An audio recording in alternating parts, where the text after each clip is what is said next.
There we go. Finally ended the little bit of a 3-day red streak. And all it took was a little bit of reflection. I had to take a step back a little bit. I had to think about, why am I having these red streaks? I knew it was a little bit of this kind of catch-up stress I've been having since I was sick and started April off basically super slow. So I decided to say, okay, hold up. Let me just go ahead and review my strategy. Let me just kind of go over all of my notes and get back to the basics.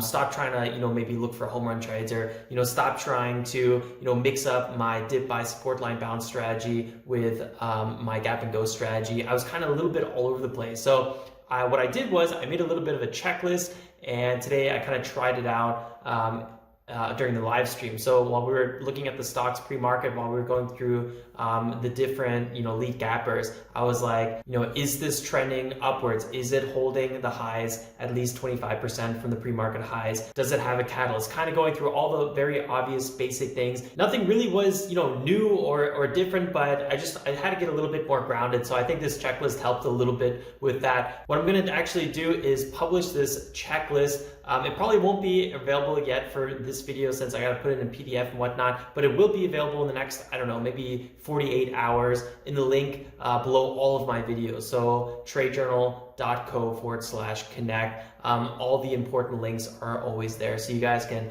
find the checklist there. That way, if I'm not trading with you guys any specific day, you'll always have that little checklist for this small cap gap and go challenge strategy. All right, guys, should be a fairly quick review. CAPR was really the big whacker today. We snagged 2 okay trades with it. The second trade was pretty nice. The first trade was just absolutely miserable. I could have done so much better today. But ultimately, that is why I decided to trade with smaller position size, because I know lately, the last few days, I've been trading like a drunken sailor, and I knew I was probably going to make, a simple mistake. And today I did it again.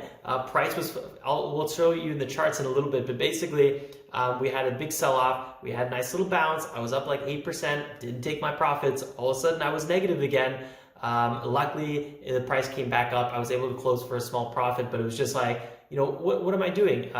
It's just super annoying. But the fact that I had a smaller position size kind of gave me a little bit more wiggle room, didn't make me, flail. So it was overall nice. I mean, it capped my profits, obviously. It left a lot of money on the table, but just to kind of get the ball rolling in the right direction, trading with smaller position size definitely gives you a little bit of like, ease. So yeah, let's go to the charts now. Let's recap that. Don't forget to leave a like, guys, if you enjoyed this content, or over here, don't forget to leave a like. If you're totally new here, I go live every morning at 9:15 a.m. to trade the market open. I would love to see you there. So if you want to learn more about trading small caps, definitely go ahead and subscribe. Let's get on with the recap. Time for the charts. All right, guys, welcome to the recap. So CAPR, this is the lead gapper on the day. Shout out to Satoshi for putting this one on our kind of watch list this morning. Otherwise, it might have slipped my radar a little bit. We did scan again, and then I saw it, but I don't know if I would have done the secondary scan otherwise. And the reason this one slipped my scanner originally is because the news kind of came out about this one at 9:15, and then it shot up here about 200% in 3 candles.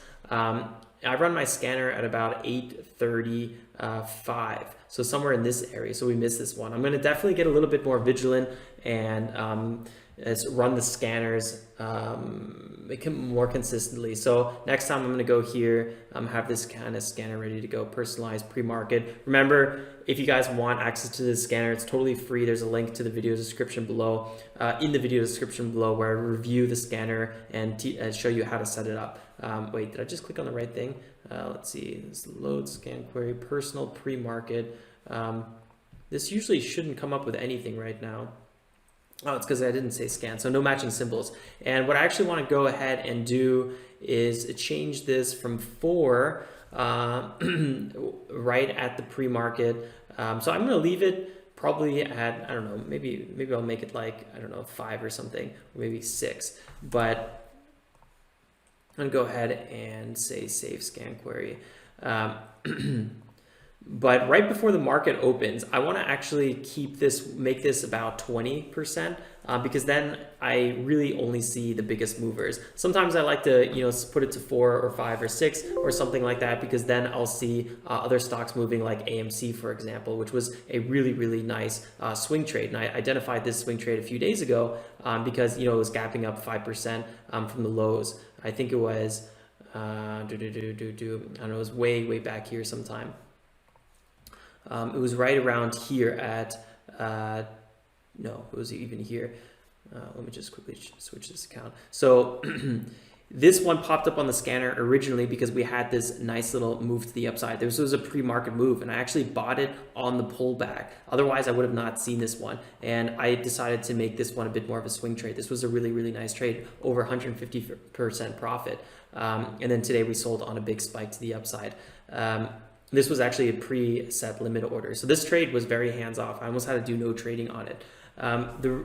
And that's why I want to leave the scanner at about 4 or 5%, and then go leading up to the market open, making it closer to 25%, 20%. Because check out the live stream if you guys didn't yet, because on the live stream you see when I switched it to 20%, we saw only those top kind of movers, and those top movers, CAPR was one of them. So let's go ahead and talk about CAPR.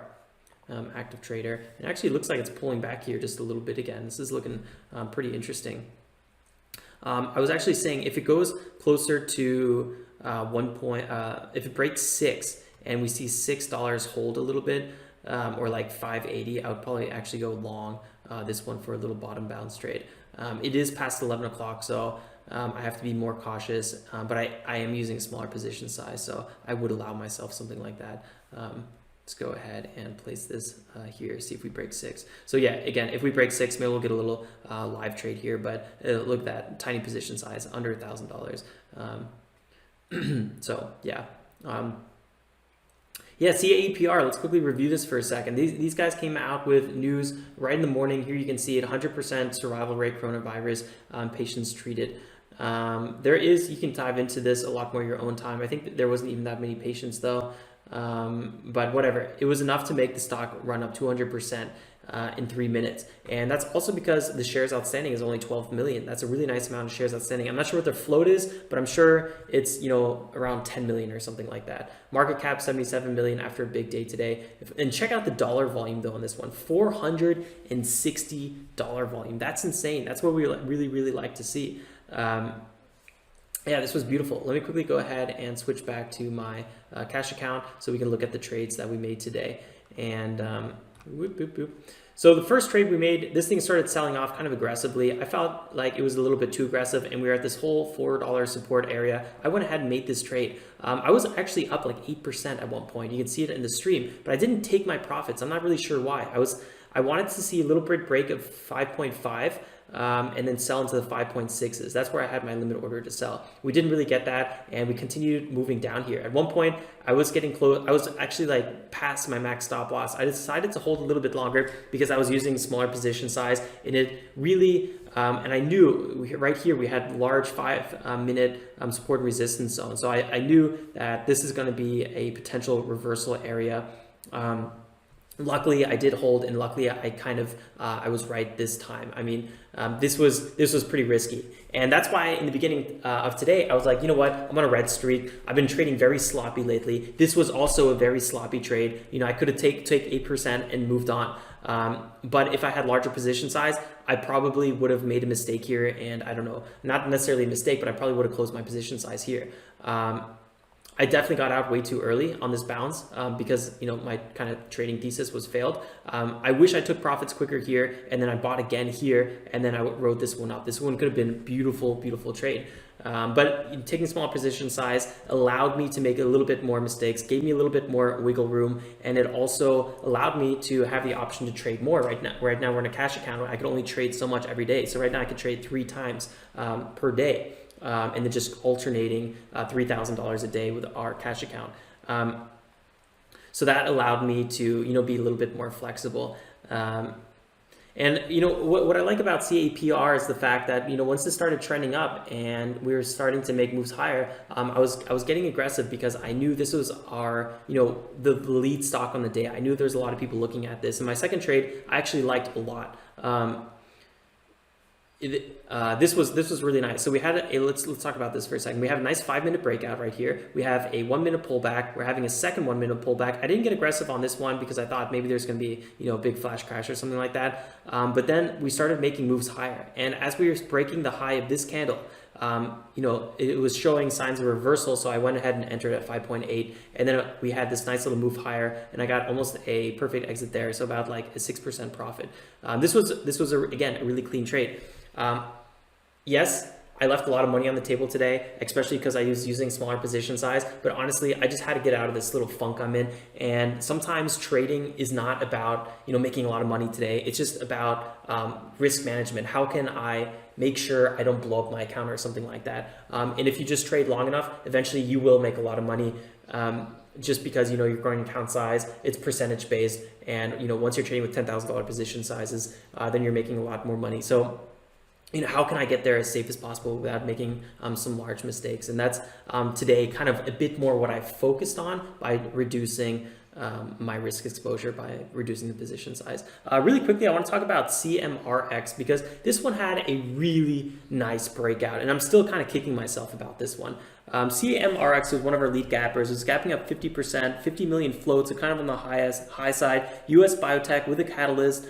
Starting phase 2 of 3, and they had an FDA clearance for that. So a lot of good news here. Pre-market kind of choppy about little ups and downs. A little bit of a red to green move here. You can kind of see it sold off 6-7%, and then rips up from the lows here 11%. This is nice. Pulls back again, but then rips up again 8%. And this is when I should have got aggressive. We were talking about this in the stream. We had a nice little cup and handle here. Here's the cup, here's the handle, and then we broke up from that about 10-11% from the bottom. So nice move here.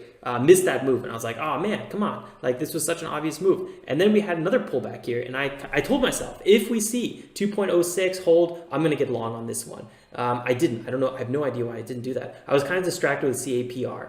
To be honest, I was kind of like switching back and forth between the two, but this would have been a phenomenal trade. So let's say I got long 2.06, or let's just say I waited for this candle, waited for confirmation, and then I got long 2.09. There's no way I probably would have held past 2.5, but I probably would have sold somewhere in the 2.4s, maybe 2.43, knowing me. That would have been a 16% move. Overall, from top to bottom, this is a 26% move. That's why I was saying we want a big move, and we just want to capture a chunk of that. So boom, I left a perfectly good trade on the table.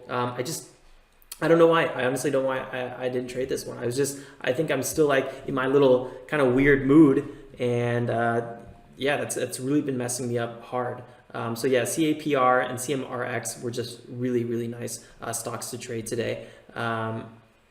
Look at this bouncing up here. I probably won't be trading anymore unless maybe we're getting close to $6. We break $6, $5.80 holds nicely. I might do a trade there, but at the moment, I also have the rest of my life to live. I don't want to be glued to the computer, and that's why I like only trading the market open. So like 9:30, sometimes a little bit pre-market, but typically just 9:30 to 10:30, and then I'm done. That's a big reason I didn't enter any trades over here. This was a 25% run, but I didn't do it. I didn't want to expose unnecessary risk to myself. We also had TROC as a lead gapper. This one was a US biotech, 28 million float, 50% gapping up, and they had merger catalyst.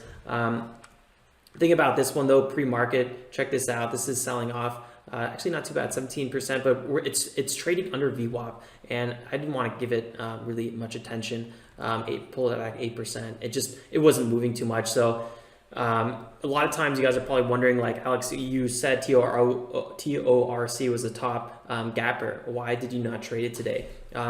Just because it's a top lead gapper doesn't mean it's something that needs to be traded. And if it performs like this at the market open, I'm not going to be wanting to look at it much longer. Sometimes I do look at these and look for dip buys, but perfect entry and perfect exit here is only like 10%, so not very interesting. I mean, in the compared to CAPR, which, like, in the meantime, I mean, you're having these dips here. I mean, this two candles right here was 16%, just those two candles. That's insane. CAPR was just on fire today, and I wouldn't be surprised if it kept on running. I think it has some real nice room to run, maybe to past 8 to 9. I wouldn't be surprised if it maybe got close to 10. I don't know if it's going to break 10, but like high $9, I could definitely see that. Might not happen. Who knows? I don't even care. But yeah, the afternoon trading with CAPR could be good fun. For now, I think it had a really good run, and I think it probably needs a little bit more consolidation. So I don't know. We'll just keep an eye on it. I think that's everything for this video, guys. Thanks for tuning in. Wow, the stream was really good fun today. Don't forget to hit that like button, guys, if you enjoy this content. And don't forget to subscribe if you're new. We go live to trade the market open every day at 9:15 a.m. I'll see you guys for Thursday. Till then, stay safe and make some awesome trades. Ciao, ciao.